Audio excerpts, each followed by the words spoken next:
kasih sudah mau mengklik video ini. Dan buat kalian yang pernah menonton video aku di atas ini tentang robot trading auto trade bot dan masih punya pertanyaan lebih lanjut mengenai itu, mohon untuk tidak menghubungi nomor yang di deskripsi ya. Karena ada pengalaman yang belum bisa aku sampaikan kepada kalian. Nah, di video kali ini aku akan tetap membahas tentang keuangan atau investasi. Dan kali ini investasinya jauh lebih aman daripada di robot trading. Apa itu? Ya, sesuai dengan judulnya, peer-to-peer lending. Peer-to-peer lending adalah salah satu instrumen keuangan yang bisa kita gunakan sebagai investor atau sebagai orang yang memiliki uang lebih untuk diinvestasikan.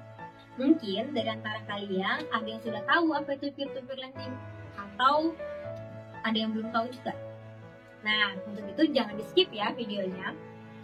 Sebelum kita masuk ke intinya, seperti biasa, aku memohon support kalian untuk YouTube channel aku dengan subscribe, like, dan komen ya. Dan tetap menjaga 3M, memakai masker, mencuci tangan, serta menjaga jarak selama kita masih ada di era new normal seperti saat ini. Oke, tanpa berlama-lama lagi, kita langsung masuk ke intinya. Nah, jadi apa itu P2P lending? Ada yang tahu? P2P lending ini mempertemukan orang yang mau meminjam uang dengan orang yang memiliki dana untuk dipinjamkan. Orang yang memiliki dana untuk dipinjamkan, kita akan menyebutnya sebagai lender, dan orang yang meminjam uang, kita akan menyebutnya sebagai borrower. P2P lending berada di kedua belah pihak itu sebagai penengah.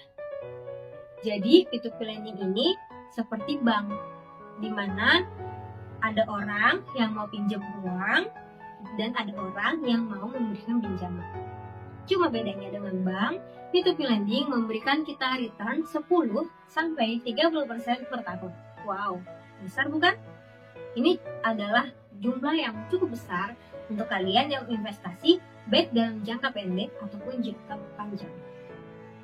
Nah, P2P lending sendiri terbagi menjadi 3 pembiayaan. Yang pertama, ada namanya pembiayaan untuk produktif.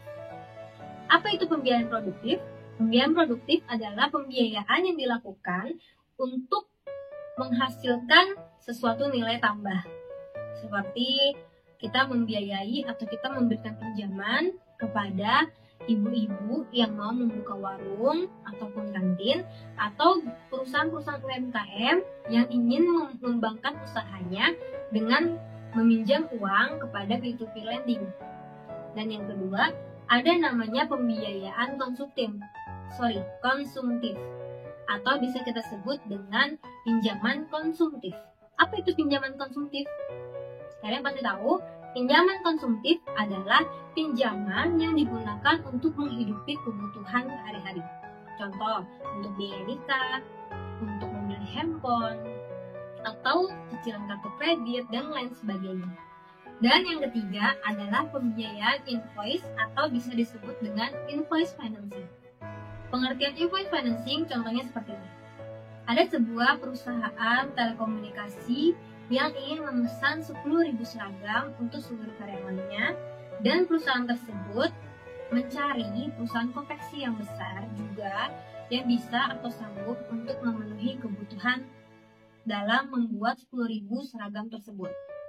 Perusahaan besar ini akan membayarkan DP 30% nih ke perusahaan konveksi ini.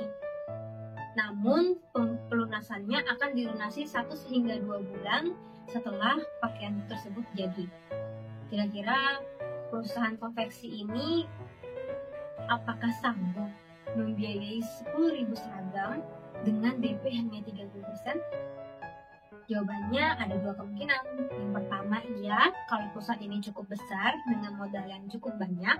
Dan yang kedua, mungkin tidak. Akhirnya, perusahaan konveksi ini harus meminjam uang kepada pihak lain untuk memenuhi produksi atau untuk menalangi produksi dalam pembuatan 10.000 seragam tersebut.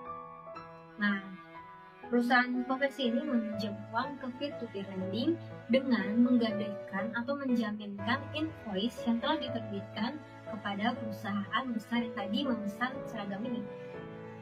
Jadi, ketika produksi selesai dan perusahaan besar ini akan membayar utangnya kepada perusahaan konveksi, dia tidak membayar ke perusahaan konveksi, tetapi membayarnya ke perusahaan peer-to-peer lending.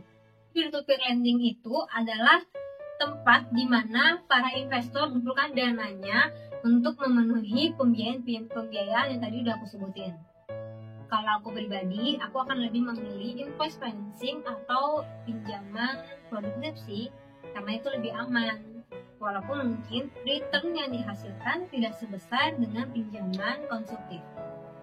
Contoh pinjaman produktif itu, kalau di peer-to-peer lending itu ada di Akseleran, Amarta, ada juga di Modalku, Investri, dan masih banyak lagi. Kalau untuk pinjaman konsumtif itu biasanya sih di Asetku. Yang aku tahu sih Asetku yang paling bagus untuk pinjaman konsumtifnya. Dan untuk invoice financing juga bisa di Akseleran, di Investri, di Modalku, dan masih banyak lagi. Untuk kalian yang penasaran apa aja sih peer-to-peer lending yang terdaftar atau ada di Indonesia, kalian bisa searching nih di Google peer-to-peer lending di bawah pengawasan OJK.